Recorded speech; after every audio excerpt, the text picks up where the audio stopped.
राधे राधे। राधे राधे महाराज जी। महाराज जी, अगर मेरी पत्नी पूजा पाठ कर रही हो तो क्या उसका फल उसके पति को प्राप्त होता है क्या महाराज जी? नहीं, उसका चिंतन, उसका भजन उसको पूरा का पूरा प्राप्त होगा।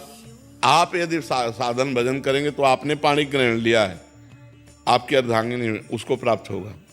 लेकिन उसका साधन भजन किया हुआ वो चाहे आपको दे तो आपको प्राप्त हो सकता है, नहीं तो नहीं। आप चाहो या ना चाहो वो चाहेगा। जैसे आप गंगा स्नान करने गए तो उसका आधा पुण्य फल उसको मिलेगा, क्योंकि वो अर्धांगिनी है। पाणी ग्रहण आपने किया, उसने थोड़ी आपका हाथ रखा है, आपने उसका हाथ पकड़ा है। तो पाणी ग्रहण किया है तो पति का किया हुआ धर्म पत्नी को मिलता है। लेकिन पत्नी जो स्वयं धर्म करती है वो चाहे तो पति को दे, नहीं तो स्वयं में वो परमात्मा प्राप्ति के लिए समर्थ हो सकती है। तो करना चाहिए आपको। पत्नी पूजा करती तो आप भी पूजा करो। भक्ति महाराज जी बहुत करते हैं, लेकिन भजन, आपका भजन सुनते हैं, रात में नींद नहीं लगती है, 2-2 ढाई बज जाता है महाराज जी। भक्ति बहुत करते हैं यार, आज तक हम नहीं कह पाए भक्ति बहुत करते हैं। हमको भी संकोच लगता है कि अभी करते हैं महाराज जी, जितना हो पाता है उतना करते हैं, ड्यूटी के जितना समय निकाल पाते हैं। ये शब्द ठीक है, जितना हो पाता है उतना कर। बहुत करने में तो हम लोगों भी की हिम्मत नहीं, इतना कह दें कि बहुत भक्ति करते हैं। आधा पत्नी ले जाती है ना। ना, खूब खूब नाम, भगवान का नाम जप करो। लेकिन रात में नींद नहीं लगती है महाराज जी। टेबलेट ले लो, नींद का टेबलेट ले लो, क्या करे बताओ। और उसके लिए तो डॉक्टर से बात कर लो कि आपको नींद नहीं आती।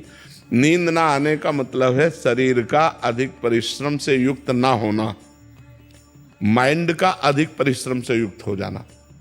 अगर शरीर का परिश्रम सही हो जाए और माइंड शांत रहे तो आराम से नींद आ जाए। अब शांत कैसे रहे? मनोराज्य यही सबका चलता रहता है। ये होने के बाद ऐसा हो जाएगा, इतना हो जाएगा, फिर ऐसे हो जाएगा, फिर ऐसा कर लेंगे, फिर वो भोग लेंगे, फिर कोई टेंशन वाली भी बात आ जाती है, प्रतिकूलता वाली। वही सब सोचते सोचते क्या होता है, मन अशांत हो जाता है।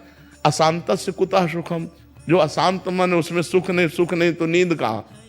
तो शरीर उतना श्रमित नहीं होता जितना माइंड श्रमित हो जाता है। और माइंड को विश्राम दो और शरीर को श्रम से युक्त करो, तभी बात। और विश्राम भगवान के नाम रूप लीला धाम में मिलेगा। तब लग कुशल न जीव कहूँ, सपने हो मन विश्राम, जब लग भजत न राम को, शोक धाम तज काम। तो इसलिए भाई नाम जप करो, भगवान के सत्संग सुनो, भगवान की लीला कथा सुनो, तो उससे आनंद की प्राप्ति हो। पाप कर्म से बचो। पाप कर्म जो जानते हो कि ये सब पाप कर्म है, उन पाप कर्मों से बचो। आजकल तो बहुत गंदी बातें चल गई हैं, बॉयफ्रेंड गर्लफ्रेंड, गंदी गंदी गंदी बातें, ये तो बहुत हानिकारक हो गई। ब्याह हो गया पति दूसरी से, पत्नी दूसरे से, ये सब बहुत गलत गलत बातें हो रही। और कितना सुंदर पति हो उसको अपने पति पर संतुष्टता नहीं, कितनी सुंदर पत्नी हो उसको अपनी पत्नी पर संतुष्टता नहीं। आज हमारे धार्मिक भारत देश में ये जो गंदी बातें प्रचलित हो गई, कितना मतलब अनिष्ट हो रहा है। पति पत्नी पे विश्वास नहीं रह गया। पतिवंचक पर पति रति करई, रौ नरक कल्प सत परई। जो अपने पति को त्याग कर दूसरे पुरुष से संभोग करती है वो करोड़ों कल्प तक रौ नरक में डाली जाती है। बहुत दुख मिलता है। पर कौन, जब शास्त्र स्वाध्याय नहीं तो मनमानी आचरण होते चले जा रहे हैं। इसलिए पुरुष को भी चाहिए अपनी पत्नी के सिवा किसी की तरफ गंदी दृष्टि न करे। पत्नी को चाहिए अपने पति के सिवा किसी की तरफ गंदा भाव न रखे। गंदी दृष्टि करने से पाप बनता है, और पाप अशांति, दुख, डिप्रेशन यही प्रदान करता है।